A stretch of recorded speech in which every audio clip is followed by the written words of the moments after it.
Our story begins in 2006 in Scottsdale, Arizona. A young Amy convinces Sammy to invest over $1 million to start a restaurant business. And why wouldn't he? Amy's the best baker in Arizona after all.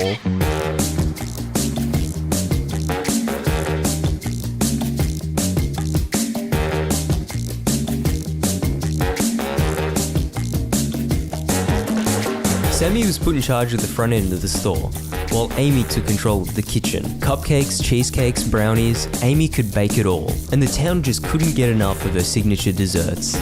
Business was booming, and the couple's desserts quickly became the talk of Scottsdale.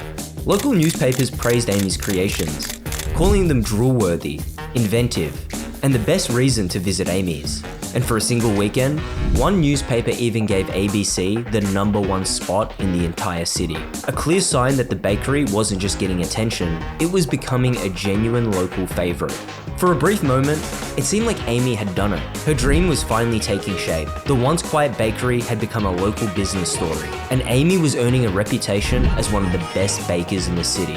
Things were looking hopeful, so the couple decided to take it up a notch, and soon this would lead to their appearance on Check Please Arizona, a local restaurant review series that placed them under the spotlight, with guests praising the restaurant's atmosphere, extensive menu, and Amy's evident enthusiasm for baking. Up next is Amy's Pizzeria Bakery Bistro Bar, located on Shea Boulevard, just east of Scottsdale Road in Scottsdale.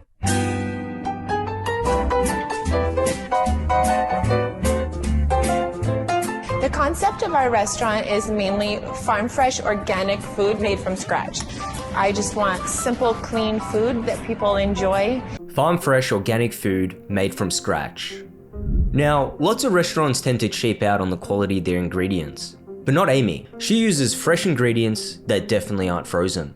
We started in the beginning just dessert and some sandwiches and some pasta, and slowly Amy's teaching herself, and then we start to do pizza, and we become very good on the pizzas. But ABC didn't just focus on the pizzas. They also had a variety of different options. We have pizza, we have pastas, salads, desserts, a full bar.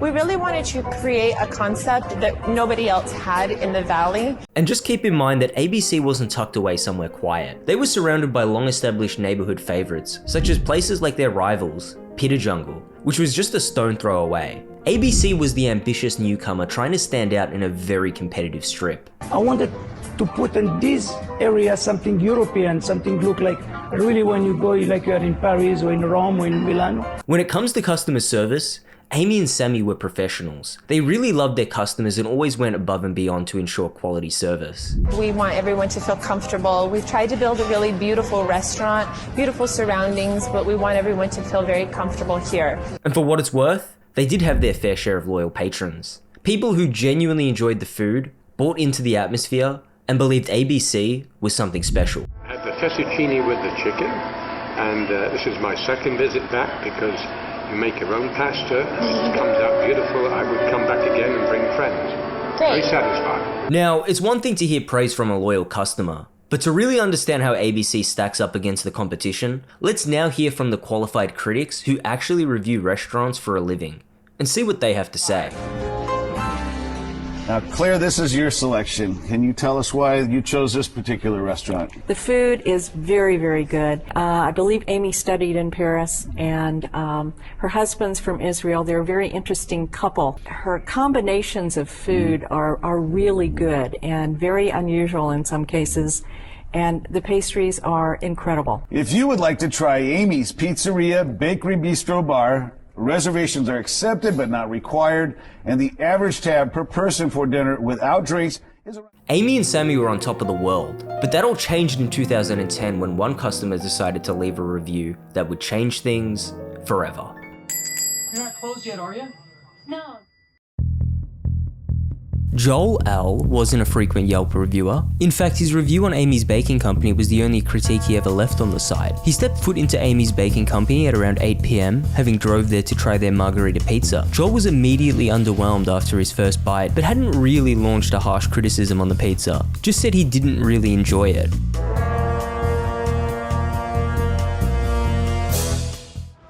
Hey, Gil. Yeah.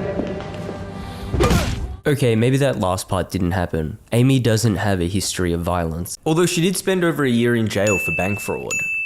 And Sammy, of course, was banned from France and Germany for a variety of different crimes. But more on that later.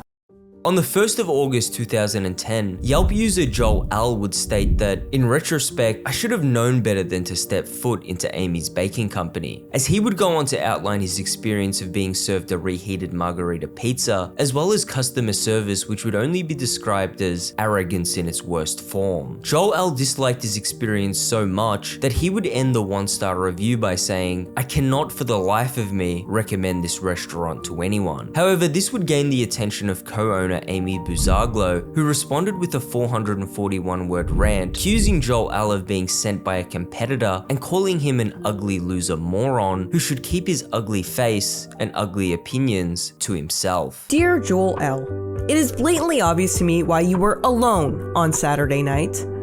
Moving on to the store-bought dough comment.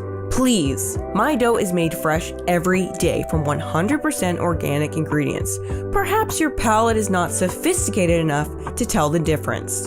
Do us a favor and keep your ugly face and your ugly opinions to yourself.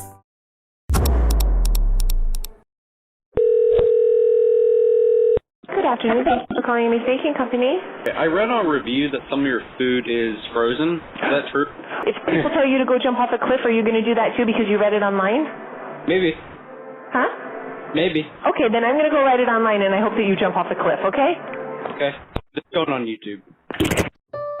Amy's response would become an open invitation for trolls across the entirety of the internet. The trolls would continue targeting Amy's Baking Company for the next few years, leaving negative reviews, prank calls, and the occasional in-store visit. This is opening fire. This is what I call it, internet war. I understand, sir. I appreciate it. It takes two to have a war. Amy's Yelp meltdown wouldn't go unnoticed, and on August 2nd, 2010, her response would be picked up by the Phoenix Times newspaper, and what should have been a forgettable 1-star review had escalated into a full-blown news story. And in true Amy fashion, she would continue her tirade, following it up with yet another comment. As owners of Amy's Baking Company, we take critical reviews very personal. This reviewer, Joel L, clearly has it out for us before he even tasted our food. He came into the restaurant with an attitude, and I do believe he was sent by our competition, or by someone who was trying to hurt us. Now, if you thought that Amy was a little unstable, you'd be wrong, because Amy herself would later clarify that she wasn't an alcoholic and definitely didn't have a nervous breakdown. Joel L would later enter the comment arena to set things straight. Enough already. You can attack me personally all you want, but those that know me know what you're saying is far from the truth. Since my waitress or your husband refused to come back outside to offer me something else or deliver my check, you personally ran my credit card and took my tip to the waitress. And based on your comments, had knowledge that I did not enjoy your pizza. The crust lacked the texture, crispiness, and flavor I have experienced in similarly priced pizza elsewhere. One thing led to another, and by August 4th, a local TV news station had picked up the story. The pizza that sparked thousands of words. I am not going to lay down and let people write whatever they want to write about me. He's a stupid guy. This is what he is. No more than that. Joel Latondras, an IT worker who writes a recipe blog and likes to eat out, ordered a margarita pizza at Amy's Baking Company in Scottsdale. I don't think the pizza was the worst pizza by any means that I've had.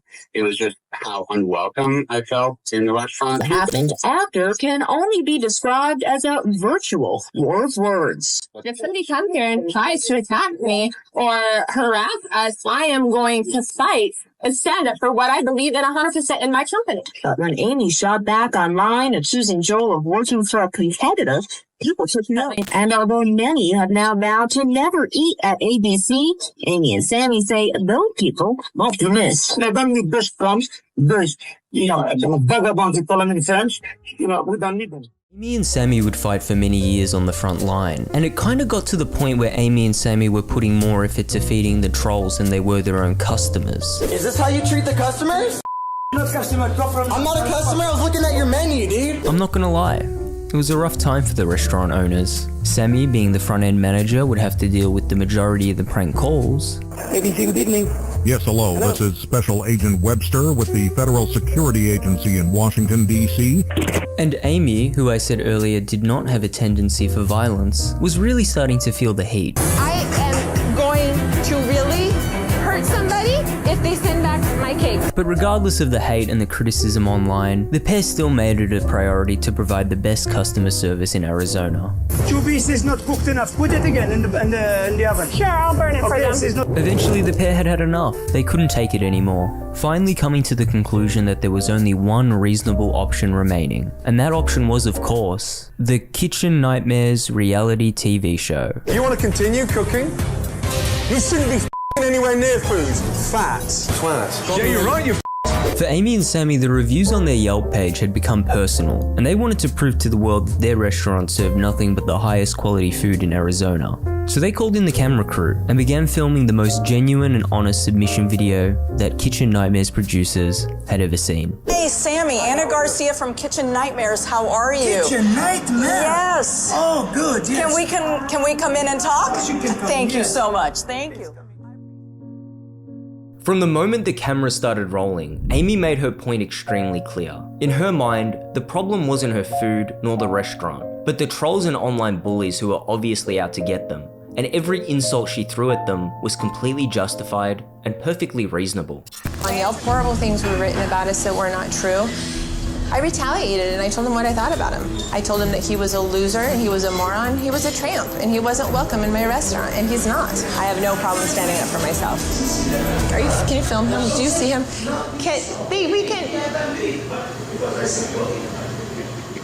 What's up? We had to stop because you were talking. That's okay. And then there was Sammy, with even Amy admitting that he wasn't exactly built for customer service. And the submission video made that point pretty obvious. The biggest problems with this restaurant would be my husband is too nervous in the front of the house. Doesn't really have a customer service background in any way, shape, or form. I'm chicken leg, no head. You go, I go, I don't know where to start. Sammy needs to be removed from this situation. A lot of times I think the customers will probably not come back because of something that Sammy may have said to them. Like, first reaction is just to kind of yell. If anyone tell me that my wife's food is no good, I just tell him to leave the restaurant. I don't want him and don't come back. Is your first time? Last time. And last time, don't come back, madam.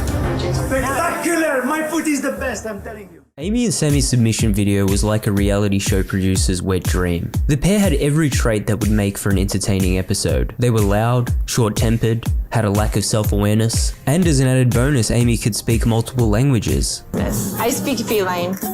Meow, meow, meow, meow, meow. Being by far the most interesting restaurant owners that the show had ever seen, Kitchen Nightmares producers needed to delve deeper into the backstory behind Amy's baking company. So they conducted a few more staff interviews to really break down why the restaurant was in such a state of disaster. If this business were to be successful, in my opinion, you need to clone me 3 times. Clone Sammy 3 times, clone me 3 times, and I'll be perfect. All the Amy clones would just start like killing off each other. They just get so sick of each other. Like one thing another Amy said, like, you can't mix 2 Amys. This doesn't go together. Behavior wasn't the only issue. The deeper the producers looked, the more problems they uncovered. And one of the biggest was the way Amy insisted on running her kitchen. You see, if you've ever worked in a restaurant, you'll know that communication is everything. But Amy had a very different approach. Instead of encouraging communication, she shut it down completely, forcing her staff to operate under a strict set of rules that made even basic communication almost impossible. This is the first kitchen I've ever worked in where we're not really allowed to talk to each other. Stop talking, everyone, stop, get out, no talking. I'm out here all by myself, screaming. Smallest thing can happen, it's like the end of the world. And then they just kind of feed off of each other. In order for my restaurant to be open, we both have to be here, 100%. Having aired the show for 6 seasons, Kitchen Nightmares was no stranger to crazy restaurant owners. But with that being said, Amy and Sammy were a different type of crazy. You see, Amy was the type of girl who needed 2 therapists. One for her, and one for a therapist. Sammy, on the other hand, was a control freak, and it seemed like his entire life purpose was to shelter his wife from any form of constructive criticism. Because it's not true. Because my wife's food is excellent. Everybody loves my wife's food. So Kitchen Nightmare staff got a little excited and began filming a day before Ramsay was set to arrive. Not because they thought Amy and Sammy were completely insane, of course not. They just wanted to get an idea of the usual, everyday dinner service that you could expect if you turned up to Amy's Baking Company. Our scene starts with Miranda, a server who has been completely pushed to the sidelines. Even though she's the one talking to the customers, she isn't allowed to do anything else. She can't put in orders, she can't pour wine, and she's not allowed to touch the money. All of that is strictly reserved for Sammy. At the computer station, you can see exactly why the restaurant is falling apart. Miranda tries to explain a simple order, ravioli first, then the pizza, but Sammy just doesn't take her seriously. Instead of helping, he tells her to move, like she's just in the way. Miranda eventually admits to the camera that while Sammy thinks he's the only one keeping the place running, he's actually the one ruining it. By now, there are 30 tickets hanging in the kitchen. It's an impossible situation because Amy insists on cooking only one meal at a time. The dining room just sits there, completely stuck.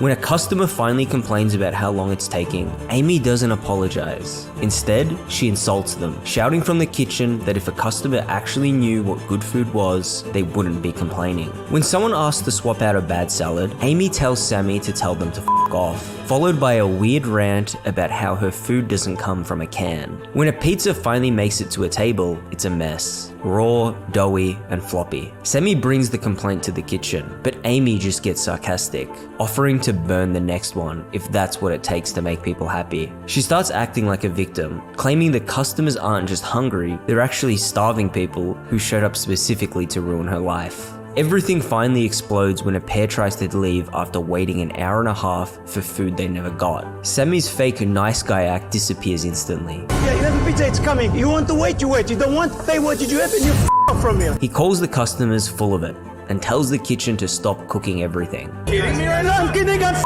you. Not kidding you, I f*** you. The fight moves outside to the sidewalk, where any sense of professional behavior is replaced by a schoolyard screaming match. Standing in the street, Amy threatens to call the police while throwing out bizarre insults, calling grown men weenies and pansies. Inside, surrounded by the total collapse of her dining room, Amy doesn't look back at what went wrong. She just stands by her cooking, acting shocked that anyone would have the nerve to tell her it wasn't perfect. To be fair, that's one of the better nights at Amy's Baking Company. You'd think that the pair would want to cut loose from the show after such a disastrous first day of filming, but bailing now would mean that they'd lose their opportunity to meet the top celebrity chef himself, Gordon Ramsay. Hey, chef! How are you? How are you doing? Nice to see you. Remember, the couple was motivated to go on the show to prove to the world that their food was high quality, and they believed Ramsay was the key to making this dream come true. Nice to meet you. Likewise. You see, Gordon Ramsay is one of the most influential and well-known chefs in the world. He's been awarded 16 Michelin stars, has hosted over 20 cooking shows, and he's probably cooked for every high-profile figure you can think of. That sort of small, powerful man from Russia, I wasn't feeling that comfortable. Well, little did he know he'd be feeling even more uncomfortable at Amy's Baking Company, because the owners of this restaurant were not intending it to play out like your usual episode of Kitchen Nightmares. Oh no, they had their own plan for how the episode was going to play out. Chef Ramsay is coming to tell the people how the food is good here. I need them to listen to you and not the online bullies. Now, if you've ever watched Kitchen Nightmares before, the premise is pretty simple. Each episode, Michelin-starred chef Gordon Ramsay visits a struggling restaurant and tries to figure out why exactly it's falling apart. Most problems tend to be predictable, and generally, it doesn't take long for the real issues to emerge. Like the time Gordon Ramsay was served grilled lettuce. Good to go? Marking out. Yeah, I think he's gonna love this salad. It's a grilled lettuce. I mean, can't go wrong. Grilled salad. Come on. It is grilled. You're still amazed. I'm shocked. I've never thought about it, but it's true. Like, wait, why are we grilling lettuce? Hideous interiors, terrible food, and dirty kitchens. These problems tend to be the reoccurring theme in most of the restaurants that Gordon attends. Arriving at Amy's Baking Company, Gordon expected the worst from the usual culprits. However, upon walking in, this time, first impressions were surprisingly good. The interior of the restaurant was beautiful, the kitchen was spotless, and the walk-in fridge was organized. But what really caught Ramsay's attention wasn't the cleanliness of the decor, it was Amy's desserts. That's lovely. Thank you. And the ganache as well. Thank you. That's beautiful. On the surface, there really wasn't much to complain about. Everything appeared relatively normal, almost too normal, and this got Ramsay a little suspicious. Amy, if all your food is as good as it's deserved, trust me, there's something not quite right here. Things were going well, but the more time Ramsay spent with the couple, the more the cracks started to show. And there was one interaction in particular that really caught him off guard. And we stand strong together. We have to because there's a lot of online bullies and haters. At this point, Ramsay still didn't have a clear picture of what was actually wrong. So he decided to sit down with Amy and Sammy to figure out exactly what he was dealing with. And this is where Amy and Sammy exposed what they really believed was their biggest problem. Not the food, not the service, not even their own behavior. Oh no. In their minds, the real issue was their staff. We can't find qualified people to work. How many people have you been through? A lot. A few hundred. A few hundred? Not surprisingly, Gordon was shocked when he heard that Amy and Sammy had had a turnover of more than 100 people. Clearly this wasn't normal, so he decided to dig a little deeper to find the root cause of this issue. You are both nuts. I know. At the time, the pair thought a favourable review from Gordon Ramsay would be enough to outweigh the hate they received online. However, upon Gordon's inspection of the food, something was off. The blue ribbon burger was not medium rare as requested. The bun was dripping with grease and had a combination of flavours that Gordon found really disappointing. The red pepper ravioli turned out to be a mass-produced frozen product despite being advertised as freshly made. And as for the fig and pear pizza, well, the dough happened to be raw. The salmon burger was undercooked with a questionable presentation, but what made this all worse was that the waitresses weren't even allowed to keep their tips. Everything would go to the owners. I don't make tips. Say that again. I make hourly. Serious? You go give her tips? No. Sammy, you cannot take servers' tips. Then bring me the people who's going to do their job and I don't have to interfere. They can take the whole tips for them. Ramsay was working with a front-end manager who couldn't operate a POS machine and a head chef who refused to take constructive criticism. Not yet. I know my wife, she'll get nervous. You're scared of telling her the truth? Do you want to tell her? Come with me, you tell her. I just wanted to know so she checks the next she one. will know, yes. The salmon burger was like a salmon fish cake in between a dry bun. But it was a dry bun or it was a soggy bun? That was dry pate, dry. It's good like that. We have people tell us all the time that it's good. There's no point in me saying anything to you because you just know, well, it's good like that. Whatever. Appearing on a show called Kitchen Nightmares, you'd expect most restaurant owners to be open to feedback. After all, their restaurants are failing, they're buried in debt, and not to mention that they're the ones who begged Gordon for help. But what's important to understand is that this is almost never the case. And more often than not, the owners are somehow convinced that their food, the food here is exceptional, is the freshest, hands down. Their service. Do you work for a microwave company? You know so much about a microwave. I don't know if this lady wanted a free meal or whatever. I thought it was a total nightmare. I kept my composure. I wanted to kill her, and I didn't. And their entire operations are flawless. Oh my God, what's that? That was ground beef. Ground beef? How's it fat, you idiot? It's fatter than you! And the real problem lies with everyone else. Is the Mill Street Bistro a kitchen nightmare? By no means. We're not a kitchen nightmare when it comes to cleanliness, functionality.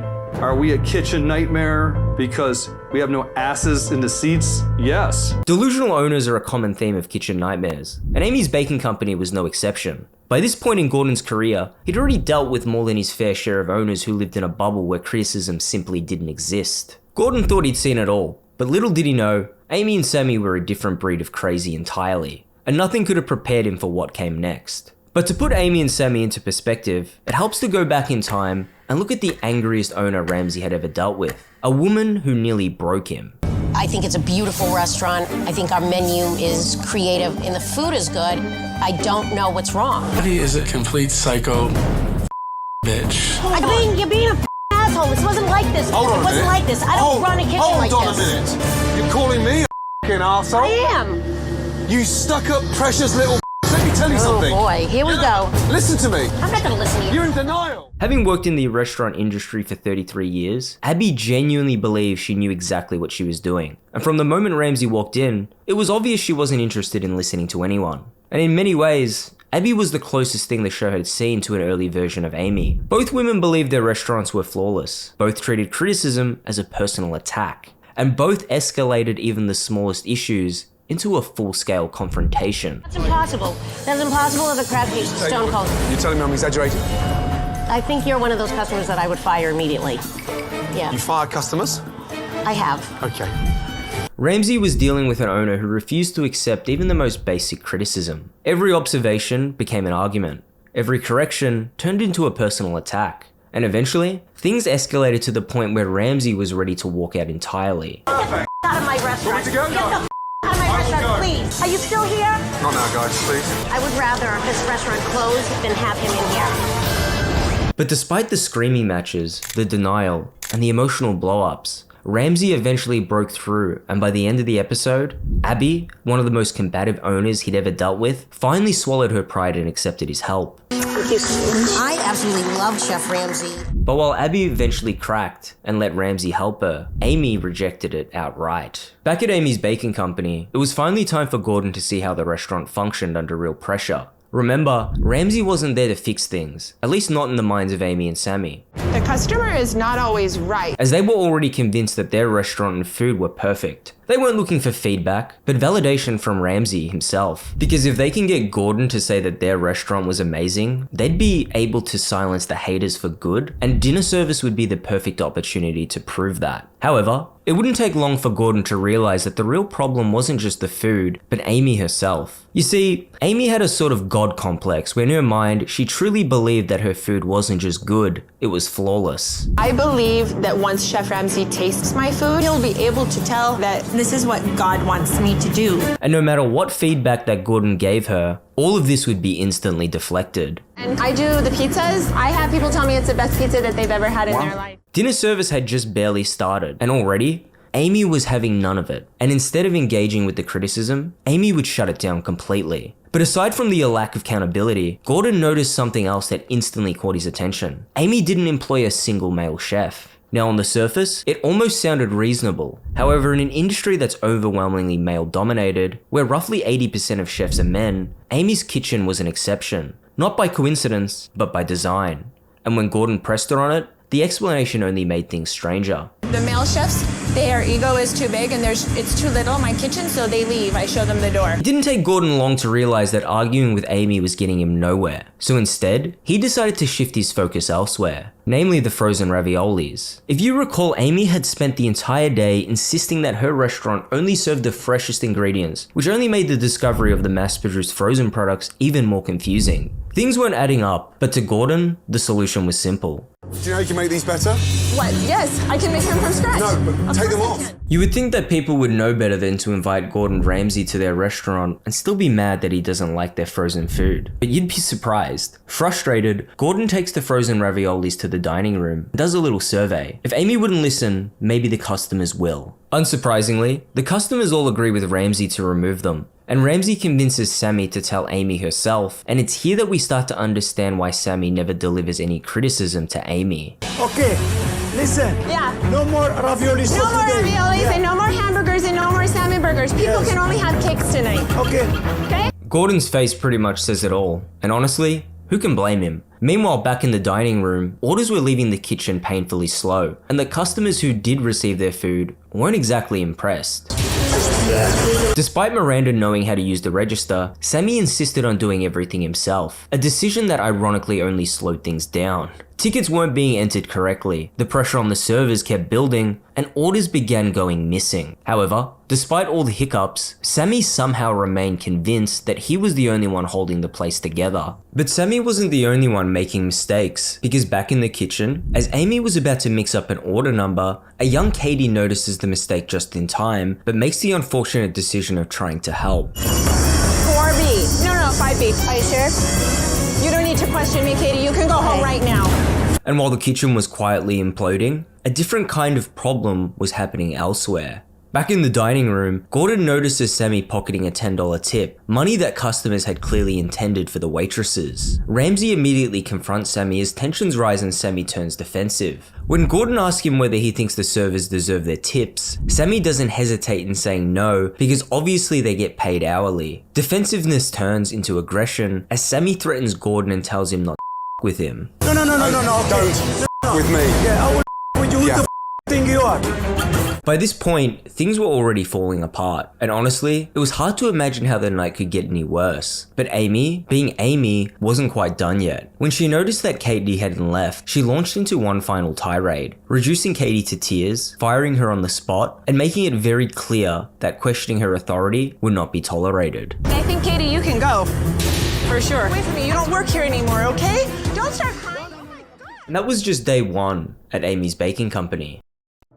Ramsay would walk out on the restaurant after just a few days of filming. The episode would air in May 2013, and the entire world watched on as the owners stole tips, abused customers, but more importantly, how they treated their staff members. All she asked is, No, she did it with an attitude, a serious attitude. She's like, are you sure? For me. Are you sure? You don't need to question me, Katie. You can go home right now. Poor Katie's termination was the nail in the coffin, as the internet vowed to get revenge on Amy's baking company. She doesn't work here anymore. She's a poisonous little viper, and I don't allow people to have an attitude in my restaurant. What does she know? Who the hell is she? She's gone. That's who she is. Don't let the door hit you on the way out. Amy's Baking Company. Heard of Amy's Baking Company? Well, the kitchen nightmare for Amy's Baking Company. It's not worth it. Hey, you're gonna go to jail for the rest of your life. It's been a constant barrage of negative comments since that show aired. Gordon Ramsay tried to bury me alive. Who he wants, I will bury him first. Think about what you're doing. We're completely bombarded by the media, by customers, by haters, by trolls. It's not worth it. It's not worth it. He's a coward. We are dealing with that daily. It's not going to work here. We stood up to Gordon Ramsay. We're going to stand up to the world. Unfortunately for Amy and Sammy, the world wasn't in the mood for sympathy. They were in the mood for payback. They'd just gone viral for treating everyone like garbage, from customers and their very own staff to Gordon Ramsay himself. And as they were about to learn, you never, ever underestimate the internet, because they never disappoint. In mere minutes after the episode aired, their Facebook page was flooded with thousands of comments. You are narcissistic, delusional, and very immature. You have no business working with the public. Just watched it. She's really a Hope your company crumbles like your uncooked pizza. Why did this crazy marry her grandfather? The criticism felt instant, overwhelming, and absolutely relentless. To put it bluntly, it was a complete shit show, and the internet couldn't get enough of it. Now, for most people, thousands of angry comments would normally be a wake-up call. You'd think their next move would be to apologize and maybe promise to change. That would be the normal response. But as we're all well aware, Amy and Sammy were far from normal, and rather than fixing their mistakes, they took a very different approach, skipping damage control entirely and going straight to the offensive, turning their Facebook page into a public battlefield. You are all little punks. Nothing. You are all nothing. We are laughing at you. All of you. Just fools. We have God on our side. You just have your sights. You people are all Yelp, Reddit, Come to here. I will show you all. Without even realizing it, Amy and Sammy were conducting a masterclass on how to take a bad situation and make it 100 times worse. If the Kitchen Nightmares episode was chaos, this was pure anarchy, and things were just getting started. On Yelp, things weren't any better. The reviews read like group therapy sessions for traumatized customers, each one taking turns to share their horror stories. One patron claimed they waited almost 2 hours and still never received their food. If you were going for dinner, bring some snacks with you. The service is so poor, you might pass out before you get your order. That is, if you get what you ordered. I'd like to comment on the food, but after waiting 1 hour and 45 minutes, I left. And if you were lucky enough to get your food, there was no guarantee it would actually be what you ordered. But aside from the slow service, reviewers also complained about the attitude, like the time Sammy personally turned away a family of 4 with 2 children, claiming reservations were required, even though the restaurant was only a third full. However, 2 minutes later, a couple without a reservation somehow were able to walk in the restaurant and were seated immediately. Discrimination, poor service, and food that was barely edible. It was all there in black and white. Reviews like this were common, but Amy and Sammy didn't want to hear it. In fact, they seem allergic to accountability. Negative review? You're not getting an apology, you're getting a lecture. Perhaps you should be man enough to post your picture next to your review so we can see who you are, Sammy replied. It is very easy to hide behind a computer screen while virally attacking hardworking business owners. We have a name for people like you, the Camel Toe Mafia. Just a bunch of hiding behind their computer screen, and ending his apology, if you can even call it that, by stating, "I am very sorry that I did not refuse you too." Online was one thing, but what about giving feedback over the phone? Well, one brave customer tried just that and was met with instant regret. Bombarded with insults, accusations of being a fake customer, threatened with a restraining order, and told to by Amy herself. And if you thought that was bad, giving feedback in person was even a bigger gamble, as evidenced by the entire world. The customer is not always right. Now, if you really think about it, Amy and Sammy had a unique gift. They could take the smallest customer interaction and escalate it into an all-out war. And what made it even worse was that it wasn't the staff causing these confrontations, it was the actual owners themselves. But here's the thing, as bad as the food and service were, there was one thing Gordon Ramsay actually liked: Amy's desserts. In fact, he said they were the best thing on the menu. Wow. Well, look at that. Come on. My wife, Amy, yeah. But what if I told you that might have been a lie too? With the chaos already reaching new heights, the internet did what the internet does best. They started digging. And it didn't take long before they found something suspicious in the dessert case. The very same cakes Ramsay had praised weren't made in-house at all. They were store-bought, repackaged, and passed off as homemade. And in a Facebook meltdown, Amy didn't exactly deny it. America is about reselling. It is not a big deal. The cakes we offer are expensive because we have to repackage and ship. Do not blame us because you cannot afford quality. The Yelpers and the Reddits need to back off. The backlash was immediate. Comments condemning her behavior flooded their socials, not just for the store-bought cakes, but for admitting it so publicly. And if that wasn't bad enough, one user pointed out the obvious. You can't repackage and resell an item without permission, and you definitely can't claim you made it yourself. Amy's response? She doubled down, insisting she could, and even admitting she only lied to Gordon Ramsay because, in her words, he is not American. It was a bizarre defense that managed to confirm the store-bought allegations, confess to deceiving Gordon on national television, and alienate even more people, all in a single comment. For many, this felt like the nail in the coffin. Amy had built her brand around the idea that she was a passionate, genuine baker, and now, the one thing Gordon had praised was exposed as yet another fabrication. And here's the craziest part, all of this happened in just 4 days. At the time, Google Trends for Amy's baking company hit a perfect 100, the absolute peak of online interest, from internet nobodies to the most infamous restaurant in America, in less than a week. The Bizarglos were everywhere. News sites, talk shows, morning radio, they were dominating every corner of social media. And for a brief moment, they were one of the most talked about restaurants in the entire world, just not for the reasons they hoped. Not because the food was good, not because Gordon Ramsay had saved them, but because they had become the internet's favorite train wreck. And the attention wasn't slowing down. Every interview, every Facebook post, every quote they gave only added fuel to the fire. It was a 4-day masterclass in self-destruction, and when the dust finally settled, Amy and Sammy were left with no choice. They could either admit their mistakes, finally take responsibility, apologize to customers, and maybe even salvage what little reputation they had left. Or they could find someone else to blame. And you can probably guess which one they chose. But just when it seemed like things couldn't get any worse, it somehow did. After 4 days of public meltdowns, Amy and Sammy suddenly had an explanation. According to them, none of it was actually their fault, because somehow their Facebook, Yelp, Twitter, and even website had all been hacked. You are all little punks. Nothing. You are nothing. Most have so many F-bombs they can't be repeated, but all are hurling insults. Hi, we'd just like to talk to you about what's been... You can't film us. You cannot film us. Would you like to comment on your Facebook post? I'm not making those. Someone has hacked into our account. The FBI is involved. This story gets even more bizarre. No, I know, she won't leave. Okay, she won't leave. Co-owner Sammy wants to say a few words. They hacked to our Facebook, Twitters, everything, you know. But there is nicer people also. There is smart. I know I'm talking. Sammy, you cannot talk to them. You do not have permission. I'm not talking about kitchen nightmare. On the surface, it sounded serious. All their platforms breached at the exact same time, posts flying out in all caps, targeting critics and former customers alike. Amy insisted she had immediately tried to delete them, even claiming to have contacted the FBI, local police, and the county sheriff's department to investigate. But this is where their story starts to fall apart, because the so-called hackers' posts didn't just resemble Amy and Sammy's style, they were indistinguishable from their usual online tirades. Take Amy for example. Her online meltdowns almost came in full caps, sprinkled with random bursts of religious references, and usually ending with an aggressive sign-off. We are not freaking out. We do not care about a witch hunt. I am not a witch. I am God's child. Piss off all of you. Reddit, Yelp, all of you, bring it, we will fight back. Then there's Sammy. His posts are almost the opposite. Lowercase, barely any punctuation, and often reading like a direct face-to-face confrontation.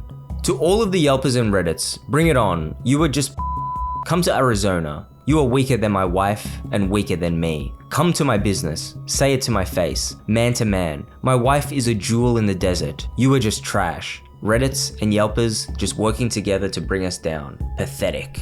You could say they each had their own signature style, and somehow, this mysterious hacker managed to perfectly imitate both of them down to their smallest quirks. And just when you thought the case couldn't get any clearer, Amy would go ahead and prove it herself, live on camera, when a local news reporter straight up asked her if she understood why people didn't believe her. Of course, I understand why it's hard for them to believe that, but we're capable of saying strong things and defending ourselves. I'm not going to say we're not capable of saying those things, but we didn't say those things. Amy, I want to believe you, but it seems like this is how a post would be in the past, and this is how it is now, and it looks the same to me. Amy insists it's simply not true. They don't scream at people or attack them, and blames the whole thing on editing. But with the countless clips from kitchen nightmares, news crews, and customers, this makes it very hard to believe, as on more than one occasion, Amy has been seen to switch from her polite and caring persona to unhinged psychopath in the matter of seconds.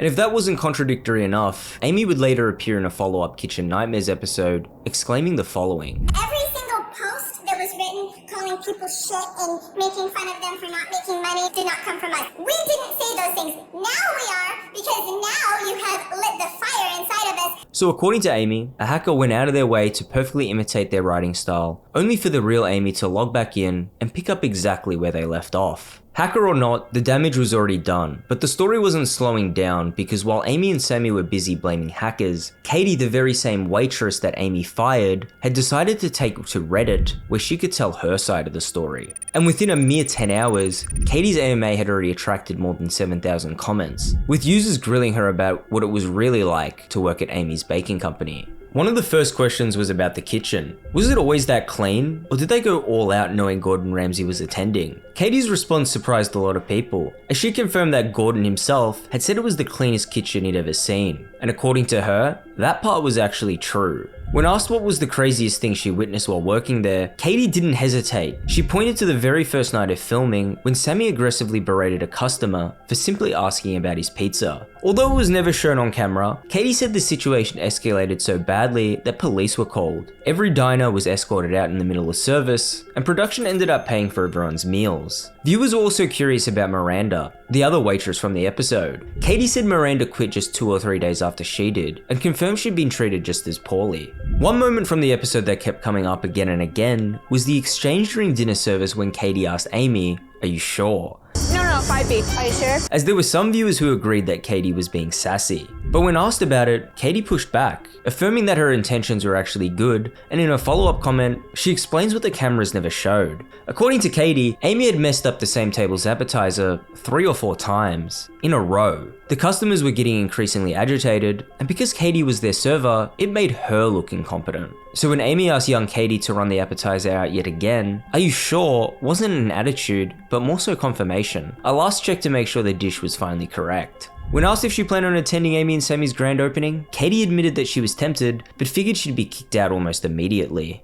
By May 15th, after 4 days straight of chaos, Amy and Sammy had had enough. Social media meltdowns, prank calls, and even in-person confrontations were coming from every direction, and the attention wasn't slowing down. But instead of backing away from the spotlight, they would instead attempt to flip the narrative entirely by announcing a heavily publicized relaunch event scheduled for the following week on May 21st, just 1 week after the Kitchen Nightmares episode had aired. This time, however, they promised things would be different. Behind the scenes, they brought in professional help. Amy and Sammy would hire Jason Rose, president of Rose & Allen Public Relations, one of Arizona's most established PR firms, and began a full-scale media push in what appeared to be a last-ditch effort to salvage their reputation. Local news interviews followed, carefully worded statements were issued, and plans were made for a press conference where they finally set the record straight. The doors are still closed at Amy's Baking Company in Scottsdale, but people are flooding in, still wanting to see this after all of the attention it's garnered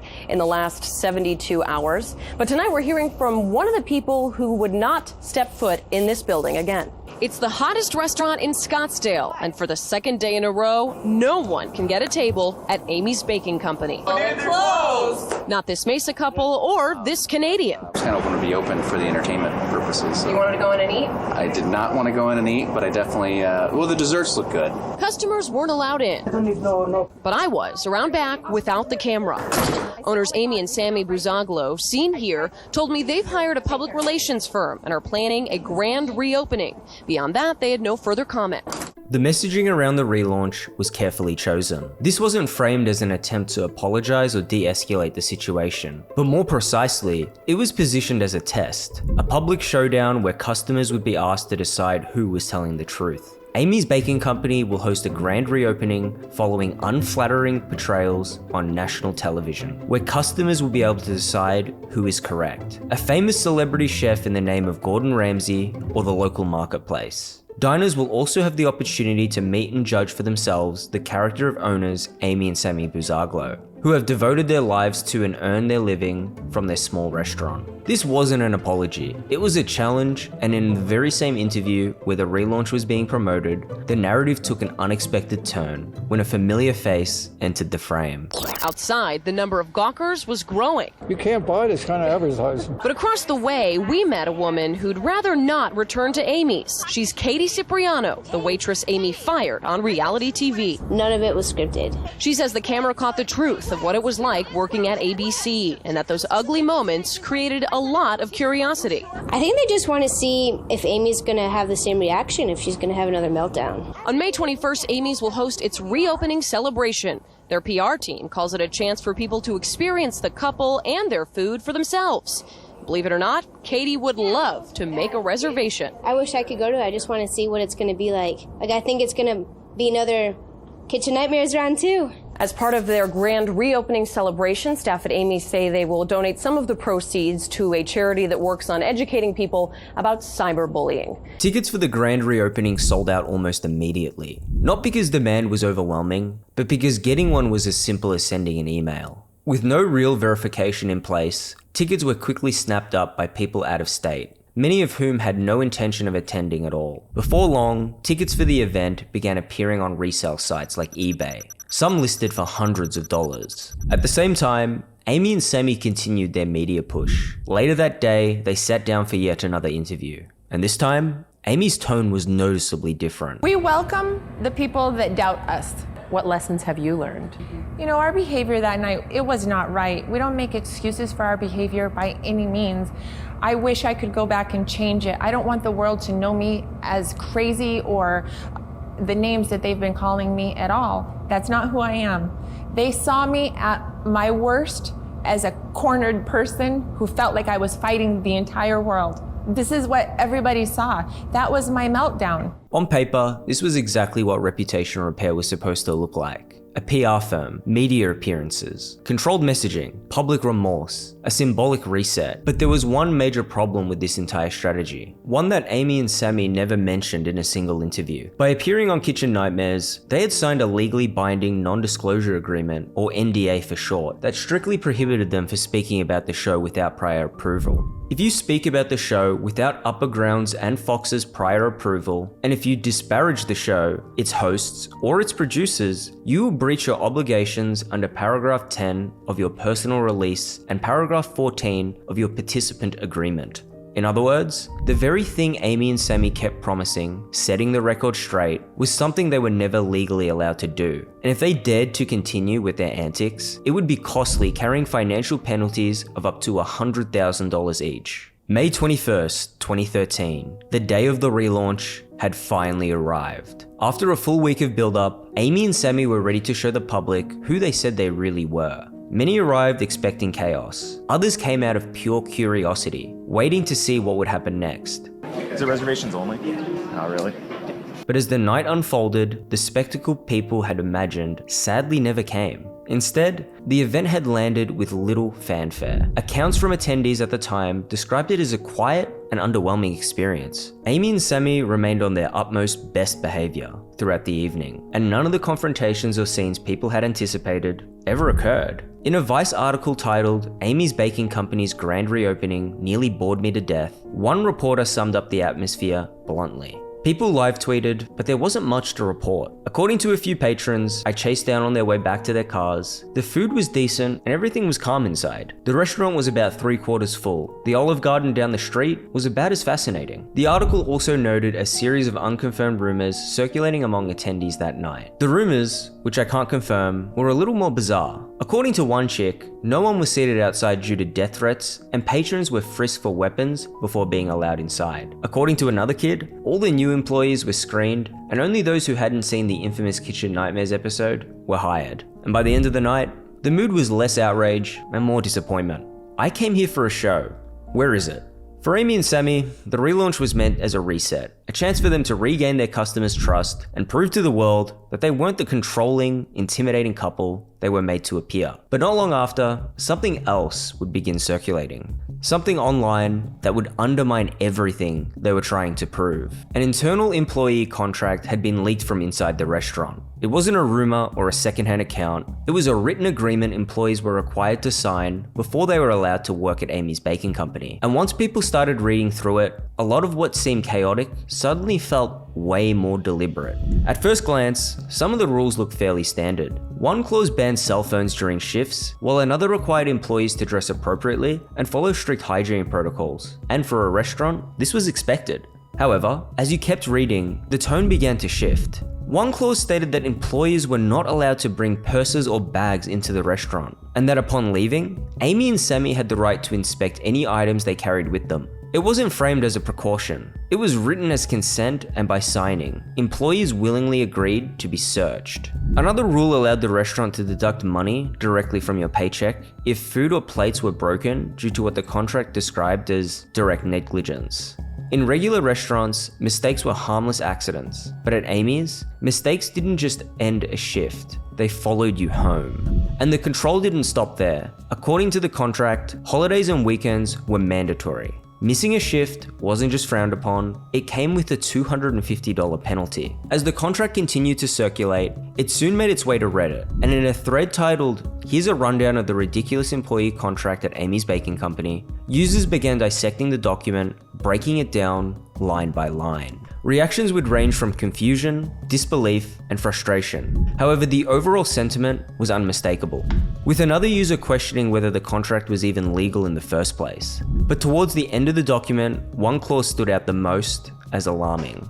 It takes a great deal of time, energy, and patience on the part of Sammy and Amy to train and teach our employees. We are investing in you as a new employee, and we are paying to teach you. By signing this contract, you are hereby accepting that you will be employed exclusively by ABC and shall not work for any competitor within a 50-mile radius of ABC within 1 year of termination or voluntary resignation. For a restaurant job typically staffed by teenagers, it was an unusual heavy restriction, one that quickly drew attention. Taken together, the leaked contract reframed everything that had come before. The problems at Amy's weren't about bad press, poor timing, or a failed relaunch. They were baked into how the business operated. The rules hadn't changed, the system hadn't softened, and whatever the relaunch was meant to fix, it hadn't addressed any of it. And then, just one day after the grand relaunch, another detail had surfaced, one that made it clear why stability had never really been possible in the first place. On May 22nd, reports revealed that Sammy Buzaglo was involved in an ongoing immigration case tied to a criminal past in Europe and a possible ICE investigation. Sammy Buzaglo in person. Why is the government trying to deport you, sir? Why is the government trying to deport you, sir? He and wife Amy Buzaglo were reopening Amy's Baking Company in Scottsdale on Monday. How much longer will Sammy Buzaglo be around? It's not your problem. It's nobody's problem. Why were you in immigration court? It's not your problem. It's not your problem. Buzaglo's attorney confirms he was at a deportation hearing Monday in Phoenix's U.S. immigration court. The removal process has been going on for more than 2 years, the attorney says. The 63-year-old Buzaglo could be kicked out of the country. The story is known already 20 years ago. 30 years ago it's known. The deportation case appears to stem from Buzaglo's record in Europe. Information obtained by 12 News through a high-placed source with international law enforcement ties shows Buzaglo may be under ICE investigation because he did not disclose his past on his U.S. immigration petition. That past in Europe includes a criminal history of drug distribution, threats, and extortion. The record also shows that France and Germany no longer allow Buzaglo into their countries. What happened 30 years ago? Was that your convictions in Europe? After giving us the international salute, Buzaglo hailed the cops and ended the interview by having police remove us from the property. Okay, where's security? Can you take them out from here, please? Can you take them? According to Sammy's attorney, the deportation case had nothing to do with the Kitchen Nightmares episode or the backlash that followed. The removal process, he said, had been ongoing for more than 2 years, well before the episode had aired and well before the relaunch was ever announced. Almost immediately, speculation began circulating again, and there were some fans who suggested that Sammy's legal situation might explain other moments from the show, including why he was so hesitant to involve the police during his on-camera confrontations. Where is Amy? I'm in the office! Don't call the police, you crazy? But those connections remain speculation. What mattered wasn't the rumor, it was the timing. The deportation news broke just one day after the relaunch, which meant that while Amy and Sammy were trying to stabilize the restaurant and reset their image, a much larger uncertainty had been running in the background the entire time. This wasn't fallout from the internet, it wasn't a consequence of bad PR, and it wasn't caused by the relaunch failing. It was a legal reality that had been unfolding quietly for years, one that made long-term stability difficult no matter how well the relaunch went. And from that point on, Amy's baking company wasn't just fighting public opinion. Time was ticking, and little by little, it was slowly running out. The deportation news made one thing clear: long-term stability was already off the table. But even that larger issue running quietly in the background, the restaurant itself couldn't seem to avoid drawing attention. About a week later, on May 29th, Amy's baking company was back in the news again. Not for a legal development, nor for a major confrontation, just another incident.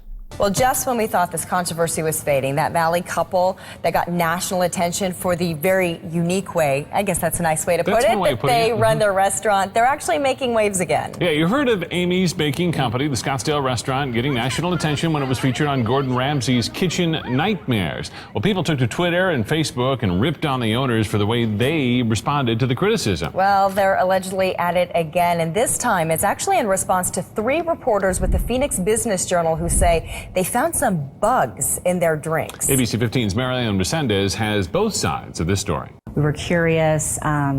We went in, just to have dinner. Haley Ringel and 2 of her co-workers had covered so much of the controversy surrounding Amy's Kitchen, they decided to try it out themselves, but say the dinner out quickly became a kitchen nightmare. Starting with the martinis they ordered. The group says Sammy, the co-owner, served up not 1, but 3 drinks with some unappetizing critters inside. He said it wasn't a bug, it was from the lemon. And so we brought over a 3rd drink, and the 3rd drink had 3 bugs in it. The group laid out the flies for the co-owner to see and snapped this photo of them. I spoke with both Amy and Sammy, who didn't have time to meet us, but they wanted their story told. Amy wrote in a statement, "We understand that there is a possibility perhaps 1 fruit fly made its way into the martini, but after the 3rd time of being sent back, we felt that it was a setup." We didn't plant the bugs in there. Amy also writes, "We tried to handle the situation professionally and graciously and asked them to leave." We were very shocked. We're like, we need to leave? Why? Because you have bugs in your drinks, And he still, would not say that they had bugs. Haley and her co-workers did leave, but still wanted to try a slice of Amy's famous cakes.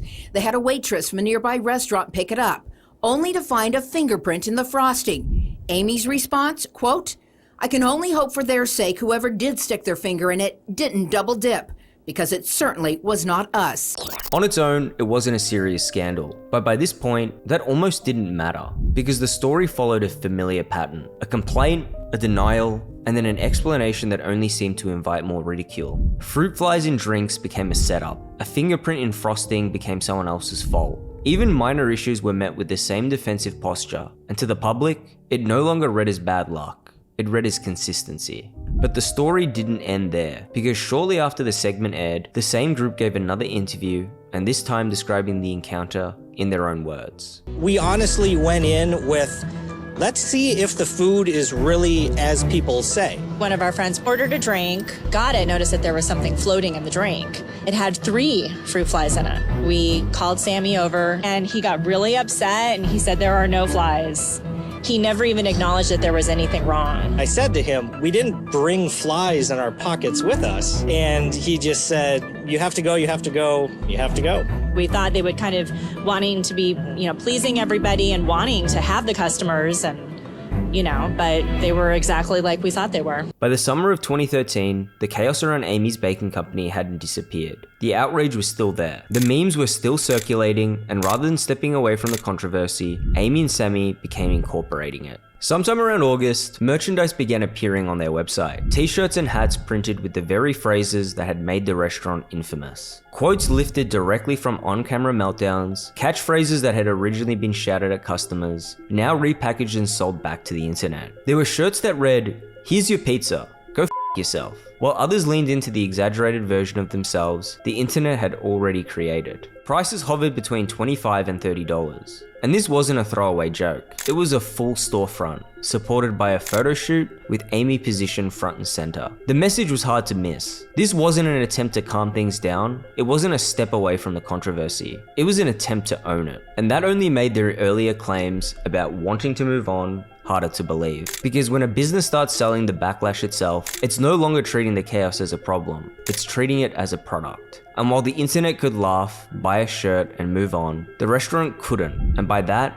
even food media wasn't treating Amy's Baking Company like a restaurant anymore. They're trying to cash in on their notoriety. If you go to their website, they're selling t-shirts that are printed with lines from the show. It's not a classy move, but becoming a tourist attraction where they basically make fun of themselves, I think is the only way for them to survive. And that was the problem they couldn't escape. Notoriety could be sold. Attention could be monetized. But restaurants didn't survive on spectacle alone. They survived on stability, something Amy's Baking Company still didn't have. By this point, the controversy around Amy's Baking Company had outgrown the restaurant itself. What started as backlash had slowly turned into something else entirely. People weren't just reacting online anymore. They were showing up in person. Hi! Tourists, curious locals, people passing through Scottsdale who had heard the story and wanted to see it for themselves. Some came out of genuine curiosity. Others came to watch, and a few came to provoke. And sometimes, those encounters escalated almost immediately. Is this how they treat the customers here? Is this how you treat the customers? You're not a customer. I'm not a customer. I was looking at your menu, dude. Get out before I call the police. Go. What are the cops gonna do? Go, you mother. You want to go, you mother. Keep saying it to the camera. YouTube. YouTube. Oh. What now? Get reported, you asshole. Encounters like that weren't isolated. The restaurant had become a destination, not for food, but for spectacle. And Amy would later describe just how much that shift changed the day-to-day reality inside the business. We were made to look like the most psychotic, lunatic people in the universe, and after watching Kitchen Nightmares, I see all the crazy, but I don't see any of the good. We've had people walk through my doors, come casually over here, like this, walk over, look at the display case, keep going like this, and then leave. And according to Amy, many of the people coming in weren't there to eat at all. I know the people that came here were Yelpers because I have proof of it. They were on Yelp talking about it after they were filming and before they were coming here. People come here to try to set us up because they think it's funny because they have a hard-on for Gordon Ramsay. There was one person, he left on this plate. I have it in my office and I have the surveillance camera proof of it. He puts a giant rubber cockroach on the plate and left it there, left without buying a cake and thought that that was funny. Whether exaggerated or not, the effect on the restaurant was undeniable. Amy's Baking Company wasn't being treated like the other businesses surrounding it. We're completely bombarded by the media, by customers, by haters, by trolls. We become the #1 tourist attraction for the summer, only it's like Disneyland for the crazies. They stand outside and take pictures just because they want to see us. When they come in, they look at us like they are real and they almost pass out. Disneyland for the crazies. It had a nice ring to it. At that point, the distinction mattered. People weren't just showing up with menus in mind. They were showing up with expectations. The restaurant wasn't being judged, it was being watched. Which is why what came next almost felt inevitable. Because once something becomes entertainment, television almost always follows. By April 2014, Amy and Sammy decided to take their story elsewhere. away from the restaurant and away from the chaos that now seemed to follow them everywhere. They appeared on Dr. Phil, framing it as a chance to finally explain themselves in an environment they believed would be fair. From Amy and Sammy's perspective, the abuse hadn't just been criticism, as they described a constant stream of threatening messages that went far beyond bad reviews. Saying the most disgusting, vile, horrific things to us. If I was in a room with Hitler, bin Laden, or the owner of Amy's baking company and I had a gun with 2 bullets, I would shoot the owner, Amy, twice. It was meant to convey how extreme the abuse had become, but in doing so, it also revealed how distorted the lens had grown, where everything, even explanation, was filtered through escalation and conflict. From there, the conversation shifted away from the restaurant itself and towards Amy and Sammy's interpretation of opposition. In Sammy's mind, none of it was random. The customers weren't just unhappy diners, they were placed there on purpose, hired by kitchen nightmares, and sent there to mess with them. However, Sammy wouldn't budge, so Dr. Phil shifted tactics, moving away from who was at fault and focusing instead on how they responded when things went wrong. And that's where their thinking started to show. Sammy saw conflict in black and white. To him, it was simple. You either backed down or you fought back. There was no in between. But when Dr. Phil questioned that way of thinking, Amy shut it down entirely. In her mind, there had never been another option. They were attacked, and attacks demanded retaliation.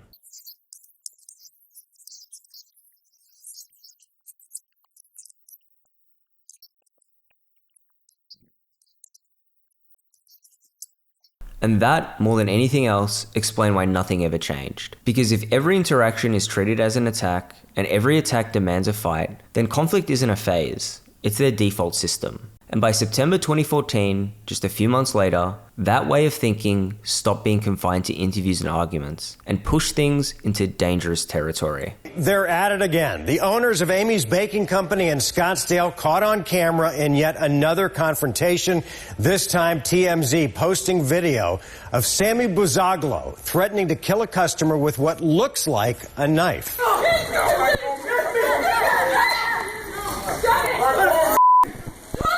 It's not worth it. Hey, you're gonna go to jail for the rest of your life. Moments later, a concerned bystander called 911, believing the situation was about to turn violent. Hello? Hi. Hi, where are you at? ABC Bistro. It's been broken up and resolved, but the man came out. There was a man with a knife? A man with a knife, I believe, who seemed to be the owner of ABC Bistro. Of the ABC Bistro? Yep. How long ago did he have the knife? About 2-3 minutes ago. And where is it now? He went back inside. What was he coming out with a knife for? There was, I believe, a drunk attendant of the restaurant, and they got into a little yelling altercation. Is this what used to be the Amy's restaurant or whatever it's called? Or I'm not entirely... That's all right. Is anybody injured? No, nothing happened. It was just a yelling match that looked like it was about to get confrontation. Did he threaten with the knife? It seemed like it. Well, what did he do? Was it you that he threatened, or you said it was a customer? No, it was a customer. I was just a bystander. Okay, and so did he, whip it at his face? Did he jab at him with it? No, he just came out with it and was waving it around with the intent of injuring the customer. Was he, going after him with it? He was about to, but he was restrained by another employee. Okay, and where is that customer now? He, I believe, left with his family. Okay, so the victim left, and the person who had the knife went back inside of ABC Bistro, correct? Correct, and it's an employee of ABC Bistro. I would say he's probably the owner. When local news followed up, Sammy told a very different story. He claimed it wasn't a knife at all, but a harmless pen, blaming the customer for being intoxicated and framing the incident as an attempt to protect Amy. In Sammy's eyes, the confrontation wasn't an escalation. It was self-defense. It wasn't a knife. Oh, no. What were you holding? A pen. It was a pen. A pen. I don't need knife for this. I don't need knife for those people. Come on, it's a joke. I don't need a knife. I had a silver pen. It was in my hand, in my pocket all the time. And then is the reason to stop him. I took the pen, they call it a knife, And I hold my wife this way. If I didn't hold my wife, he will kill her. He will kill her with his hand. Did you see how he is? See how big is that guy? And I said to her, I was screaming in the video, I don't want them to touch you. I don't want them to touch you. And I took the pen I had in my pocket and I put it in. When he saw the pen, he fought. Maybe he thought it was a knife. This is why my intention for people to think it was a dangerous, on my hand, something dangerous, to make him run away, and he did. A very short clip of the full video was shown on TMZ, and so it, once again, it portrays you very negatively, but the actual full-length video shows something completely different, and it's astounding. The man charged you clearly on that video. Charged me, and then after he come after my wife, and this is what I'm a bit mad about TMZ. They show only what they want to show. According to the interviewer who claimed to have seen the full footage, the customer had charged Sammy first, and TMZ had fabricated the narrative to make the situation look far worse than it really was. But by that point, whether it was a knife or a pen was almost irrelevant. It was the same pattern playing out yet again. A disagreement escalating to the point where police were forced to be called. However, just when you thought the drama had subsided, Sammy in the very same interview would introduce an entirely different claim, making one of the most serious accusations of the entire saga. But the only thing that pissed me off is when he sexually harassed my wife in the kitchen. This is why I went crazy about him. It's the only reason, not because he criticized my wife's food. It's a show. I helped him to have his show. But when he criticized when he tried to sexually harass my wife and accuse me of stealing the tip, it's gone, it's finished. How did he sexually harass your wife? Well, Amy can tell you because she's the one who, she can tell you what, she's the one who was there. The accusation was serious, but it wasn't explained. No details, no clear account of what actually happened, and no reason given for why it was being raised so long after the show had aired. That timing stood out, because 3 months earlier, in June 2014, Amy and Sammy had already discussed the allegation during a long-form appearance on Totally Driven Radio. And towards the end of that conversation, Amy returned to the allegation, this time with more detail and far less urgency to put it behind them. When they started filming and things started going crazy in the kitchen and they started having people send back food and they started having our bussers give me attitudes that they had never done and run food to the wrong tables, all of a sudden, Gordon Ramsay's standing in the kitchen right next to me by the pizza oven, and I was getting all of this food brought back. Sammy and I were already hysterical, knowing that this was the second day that they were not there to help us, that they were there to only screw us for ratings for their show. We knew what they were doing was bad, and then all of a sudden Gordon pops up and he says this to me, "Your husband doesn't have any balls." And I freaked out. I'm like, nobody in this world is going to say that my husband doesn't have any balls. My husband is a man, and I love him, and I am not going to stand there and allow anybody to say my husband doesn't have any balls. My husband has balls. He has 4 pairs of balls. So Gordon Ramsay, I told him that. I said, do not say that about my husband. So he knew that it affected me, so he started to tease me about it. And he said, your husband doesn't have any balls. I said, yes, he does. His balls are so big he has to walk like this. And I showed him a funny thing, and he said, you are holding your husband's balls in the palm of your hands. Your husband is afraid of you.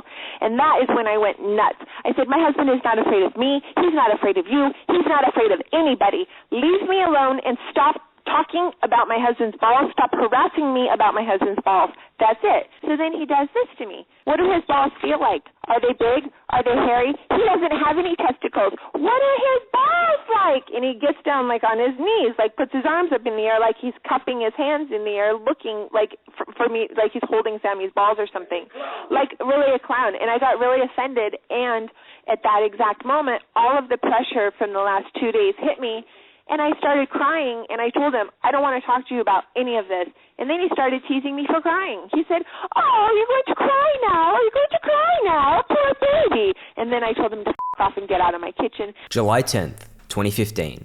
After nearly a decade in business, Amy's baking company officially closed its doors. Amy and Sammy maintained that they were proud of what they had built and of the work they had put into the restaurant over the years. For many, the outcome felt inevitable. In fact, more than a few were surprised it had lasted as long as it did. However, despite years of backlash following kitchen nightmares, the couple told reporters that the closure had nothing to do with the show or the controversy that followed. Instead, they attributed the decision to ongoing issues with their previous landlord. Nevertheless, this wouldn't be the end for Amy and Sammy.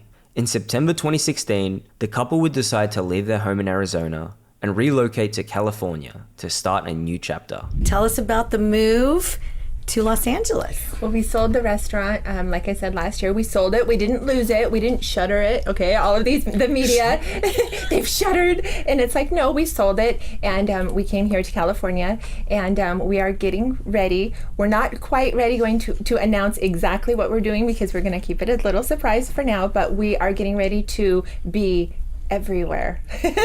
Our desserts will be everywhere. We're spreading like mushrooms. Amy's Baking Co. 2.0.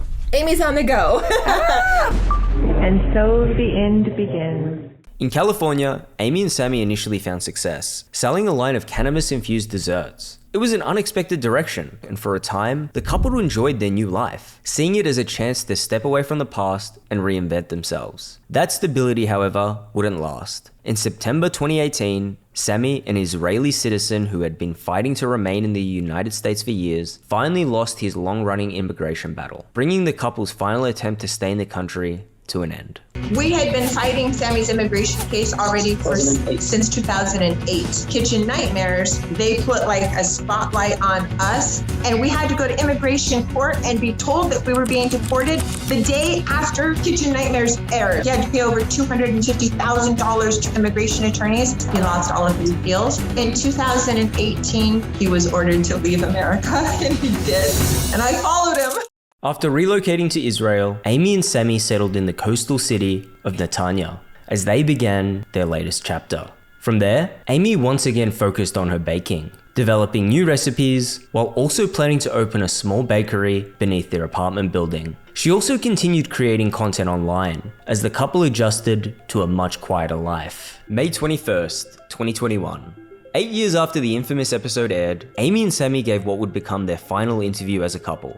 However, despite everything, the more things changed, the more they seemed to stay the same. In an interview with the New York Post, Amy and Sammy would once again reaffirm the belief they had held since the beginning, that their appearance on Kitchen Nightmares was never a genuine attempt to help them. They also offered additional insight into what Amy claimed really happened during the initial filming back in December 2012. According to her, the production crew deliberately disrupted the restaurant, pointing to ingredients being misplaced, their point of sale system allegedly being sabotaged, and again denying the accusation that they had ever stolen tips from their staff. When Kitchen Nightmares showed up, they took one entire day, turned every single thing upside down. We were used to going to grab something by habit, and they moved everything. I grabbed Sammy, I said, they're gonna set us up, something very bad is gonna happen here. According to Amy, even the customers weren't random. She claimed the production had brought in the very same people who had previously been bullying them online. But that explanation raised its own problems. It required believing that a reality TV show had secretly identified online critics, coordinating their appearances,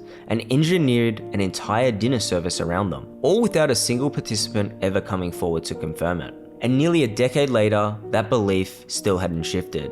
Amy would also readdress the hacking incident, but once again, despite the so-called hacked posts sounding coincidentally identical to their regular responses, Amy maintained her innocence. She claimed she had proof that the production company had illegally accessed her computer and planted the comments themselves. Production company illegally gained access to my computer. Thanks to someone who has helped me, I am capturing someone who is not allowed to be on my Facebook page. They are the ones who wrote those things, and they did it to create drama. So where are the Buzaglos today? Well, according to this Arizona Republic article, published in August 2024, the couple's relationship wouldn't last as Amy would file for divorce in April 2022, bringing their 18-year marriage and the partnership that has defined nearly every chapter of this story to an end. Sammy's public presence has largely disappeared as his Facebook page is now private, though his relationship status is now listed as single and he appears to be living in Netanya, Israel. 2 months after their final joint interview, Sammy would post a photoshopped image of Amy on the cover of Vogue, captioned with a jab at her ambitions and her baking.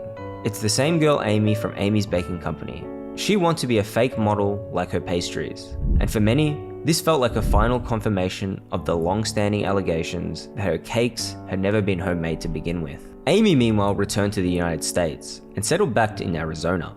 In August 2023, she filed for bankruptcy, quietly closing the loop on a long attempt to rebuild everything that followed Kitchen Nightmares. She still posts baking-related content on Instagram and has been seen to occasionally resurface on Facebook. But beyond that, Amy's Baking Company is effectively over. It's crazy to think that this entire saga was set in motion from a single online Yelp review. And while Amy's baking company no longer exists, its legacy is permanently etched into internet history, archived, replayed, and never truly forgotten.